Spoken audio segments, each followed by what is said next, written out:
மகர ராசியில் பிறந்த உங்களுக்கு இந்த வாரத்தில் எந்த முடிவு எடுக்கிறதாக இருந்தால் உடைக்கிற நடுவே எல்லாம் யோசித்துட்டு செயல்படுங்க. உங்களுடைய செயல்பாடுகள் சக்ஸஸ் ஆகும். ஒரு பக்கம் பார்த்திங்கன்னா மே 14க்கு அப்புறம் குரு உங்கள் ராசிக்கு 6ஆம் இடத்துக்கு வர்றாரு. யாரெல்லாம் வேலையில் எதிர்பார்த்து காத்துட்டு இருந்தீங்களே வேலை உண்டு. வேலையில் அது மட்டும் இல்லை, வேலையில் யாரெல்லாம் ப்ரொமோஷன் எதிர்பார்த்தீங்களா கிடைக்கும். வேலையிலேயே இன்க்ரிமெண்ட்டு இன்சென்டிவாக கிடைக்கிறதுக்கான வாய்ப்புகள் இருக்குது. எல்லாத்துக்கும் மேலே யாரெல்லாம் நீங்கள் என்ன சர்வீஸில் இருந்தாலும் சரி, ட்ரான்ஸ்ஃபர் எதிர்பார்க்குறீங்க, வேலையில் ரோல் சேஞ்சஸ் எதிர்பார்க்குறீங்க, இன்னர் சேஞ்சஸ் எதிர்பார்க்குறீங்க, உங்களுக்கு கிடைப்பதற்காக அல்லது வருவதற்கான வாய்ப்புகள் நிறையா இருக்குது.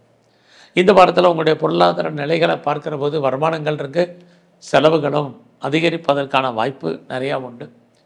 இந்த வாரத்தில் தேவையற்ற குழப்பங்கள் வேண்டாம். தெளிவான சிந்தனையோடு செயல்படுங்க. கண்டிப்பாக ஜெயிப்பதற்கான வாய்ப்பு நிறையவே இருக்குது.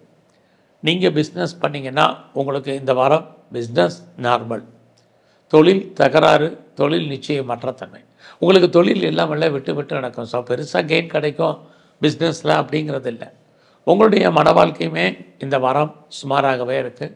பெருசாக ஒரு ஹாப்பி மேரிட் லைஃபாக இல்லை. இன்னொரு பக்கம் உங்களுடைய 8ஆம் இடத்துக்கு கேது வர்றதுனால தேவையில்லாமல் கவர்மெண்ட் விஷயத்தில் தலையிடாதீங்க. தேவையில்லாமல் யாருக்கும் சூரிட்டி செக்யூரிட்டி கொடுக்காதீங்க. பண விஷயங்களில் ரொம்ப அடக்கி வாசிங்க. பொலிய கடன் அடைக்கிறதுக்கு புதுசாக கடன் வாங்குவதற்கான சூழ்நிலைகள் இது அத்தனையும் இந்த வாரத்தில் உங்களுக்கு இருக்குது. எது எப்படி இருந்தாலும் குரு பகவானை பொறுத்த வரைக்கும் உங்களை பொறுத்த வரைக்கும் அந்தஸ்து, புகழ், செல்வம், செல்வாக்கு ஒரு பக்கம் கூடும். இன்னொரு பக்கம் குரு உங்களுடைய 12ஆம் இடத்தை பார்க்கக்கூடிய இந்த காலகட்டங்களில் குழந்தைகளால் செலவினங்கள், குழந்தைக்காக செலவு பண்ண வேண்டிய காலங்கள், குழந்தைகள் உங்களை விட்டு பிரிஞ்சிருக்க வேண்டிய காலகட்டங்கள் இதெல்லாம் இந்த வாரத்தில் இருக்குது. ஸோ இந்த வாரத்தில் உடல் ஆரோக்கியத்தில் அதிகமாக கவனம் செலுத்துங்க. தேவையற்ற விரதம் இதெல்லாமே வேண்டாம். சடங்கு சம்பிரதாயங்களில் பெருசாக கவனம் செலுத்த வேண்டாம். இந்த வாரத்தில் உங்களுடைய ஹெல்த் கண்டிஷனில் அடக்கி வாசிங்க, கவனமாக இருங்க.